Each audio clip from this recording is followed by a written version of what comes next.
नमस्कार दोस्तों, आपका स्वागत है दिव्य चक्षु एस्ट्रोलॉजी में।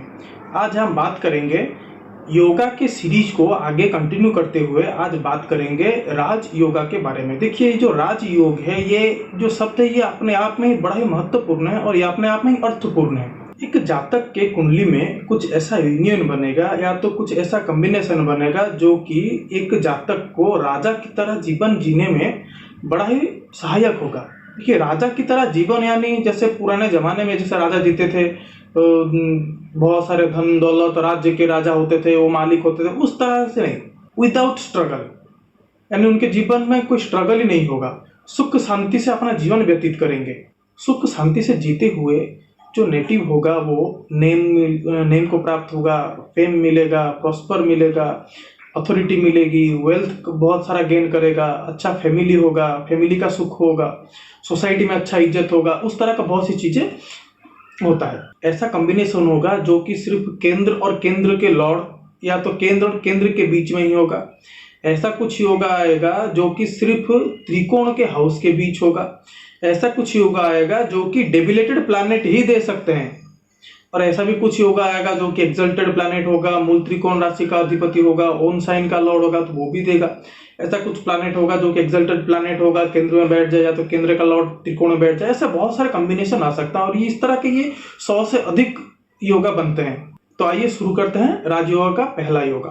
देखिए, केंद्र और त्रिकोण के बीच में कुछ योगा स्थापित होगा जो कि राजयोग के कैटेगरी में आएगा। ये जो है 1, 4, 7, 10 इसको कहा जाता है विष्णु स्थान या तो केंद्र हाउस कहते हैं। उसके बाद आता है 1, 5 और 9, ये जो होता है ये होता है त्रिकोण हाउस, यानी इसको धर्म त्रिकोण भी कहते हैं, इसको लक्ष्मी त्रिकोण भी कहा जाता है। सबसे पहला कॉम्बिनेशन, लग्न का अधिपति एक साइड पे हो, उसके ऑपोजिट साइड पे या तो 4th हाउस के लॉर्ड हो, या तो 5th का, या तो 7th का, या तो 9th का, या तो 10th का। इस तरह का ये 5 तरह का कॉम्बिनेशन होगा। अब इसको एग्जाम्पल की तरह समझते हैं। देखिए, मान लीजिए किसी का एरीज लग्न का कुंडली बनता है, तो एरीज लग्न के अधिपति हो गए मार्स।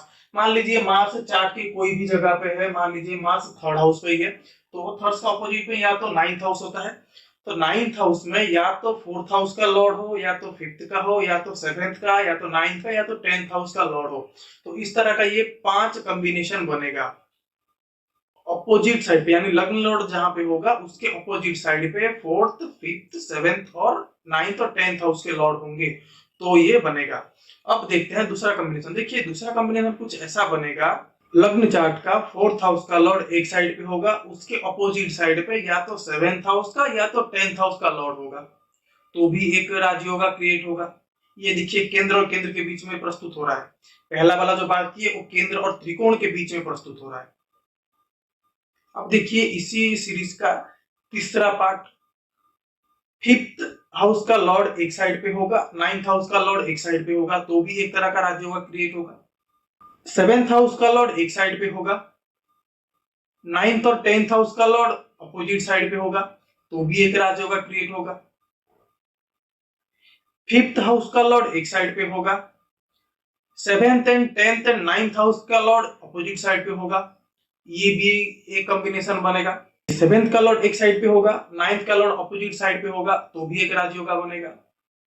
9th का लॉर्ड एक साइड पे होगा, ऑपोजिट साइड पे 10th का लॉर्ड होगा, तो भी एक राजयोगा बनेगा। ये देखिए, टोटल ये 11 तरह का कॉम्बिनेशन बनता है। मैंने आपको पूरा 11 तरह का बता दिया है।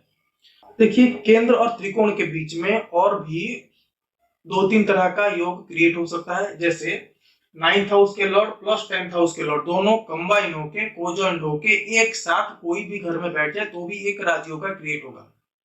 ये योगा तब भी क्रिएट होगा जब शनि और बृहस्पति एक साथ बैठेंगे कोई भी हाउस पे, क्योंकि बृहस्पति नेचुरल जोडिकल बेल्ट के 9th हाउस के लॉर्ड हो गए और शनि हो गए नेचुरल जोडिकल बेल्ट के 10th हाउस के लॉर्ड, तब भी क्रिएट होगा। लेकिन उस टाइम पे कुछ कंडीशंस रखी जाती है, कुछ कंडीशंस होते हैं उसको पुटिफिकेशन करने के लिए। इसके साथ साथ और भी कुछ कॉम्बिनेशन बनेंगे, जैसे 9th हाउस के जो लॉर्ड हो गए,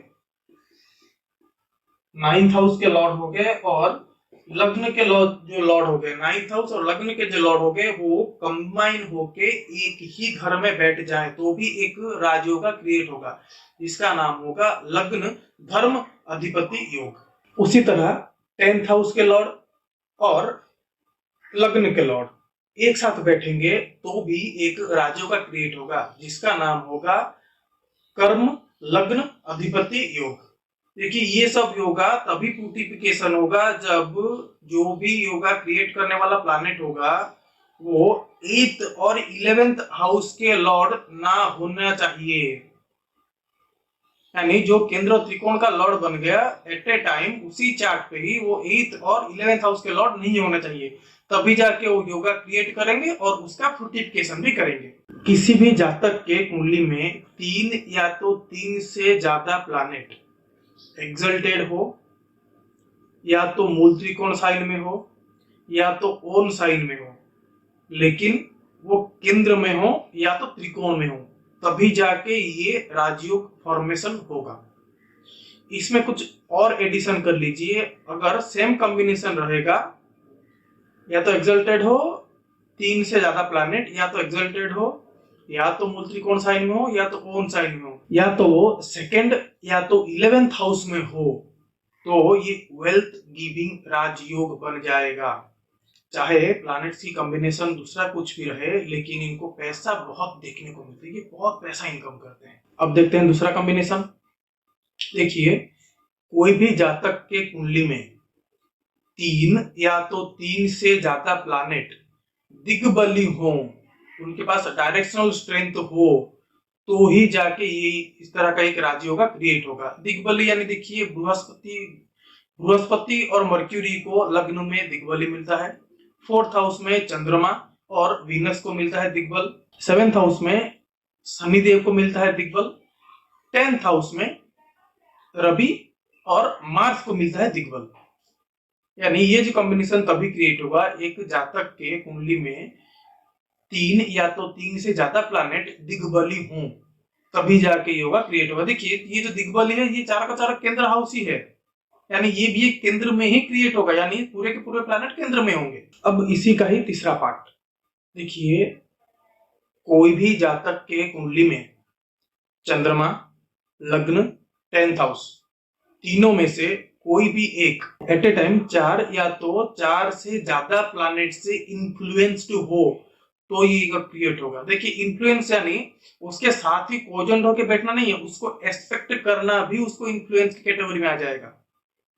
यानी लग्न 10th हाउस चंद्रमा इन तीनों में से किसी को भी एक साथ इन तीनों में से किसी को भी एट ए टाइम 4 या 4 से ज्यादा प्लैनेट से इन्फ्लुएंसिंग हो रही हो, तो ये राजयोग क्रिएट होगा। ये टोटल 33 टाइप्स के राजयोग होते हैं। 11 लग्न के लिए, 11 10th हाउस के लिए, 11 चंद्रमा के लिए। अब बात करते हैं चौथा। देखिए सारे के सारे बेनिफिक प्लैनेट केंद्र हाउस में ही हो, मेलिफिक प्लैनेट त्रिसढ़ाया हाउस में हो, यानी 3 6 11 में हो, तब भी जाके एक बहुत बड़ा राजयोगा क्रिएट होगा।